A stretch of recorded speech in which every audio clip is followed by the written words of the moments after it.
તમે ક્યારે એ ભાવના અનુભવી છે જ્યારે પગાર તમારા અકાઉન્ટમાં આવે છે? એ કંઈક અદ્ભુત અનુભૂતિ છે, નહીં? તમે વિચારો છો, ચાલો આપણે પોતાને એક ટ્રીટ આપીએ. તમે ખાવાનું ઓર્ડર કરો છો, વીકેન્ડ ટ્રીપ બુક કરો છો, લિમિટેડ ઓફર પર લપકો છો અને થોડી જ વારમાં બધા ખર્ચાઈ જાય છે. અને પછી પોતાના ખાતામાં 2 જ દિવસમાં એ જ અનુભવ થાય છે કે અકાઉન્ટ મહિનાના છેલ્લા દિવસે પહોંચી ગયું છે. તો અહીં પૈસાની નહીં, પ્લાનિંગની ખોટ છે. બજેટ બનાવવું બોરિંગ નથી, એ એમ્પાવરિંગ છે.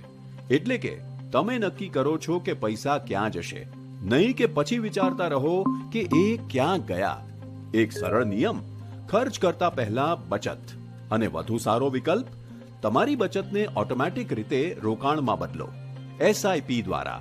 એસઆઈપી થી નાની નાની રકમો પણ સમય જતાં સતત મોટી થાય છે. અને બેસ્ટ વાત એ છે કે આ બધું શાંતિથી પોતાની મેળે થાય છે જ્યારે તમે તમારું જીવન જીવી રહ્યા છો. આજથી યોજના બનાવો, વૃદ્ધિ શરૂ કરો. એસઆઈપી, તમારું ભવિષ્ય ઓટો મોડ પર. મ્યુચ્યુઅલ ફંડ રોકાણ બજારના જોખમોને આધીન છે. સ્કીમ સંબંધિત તમામ દસ્તાવેજો કાળજીપૂર્વક વાંચો.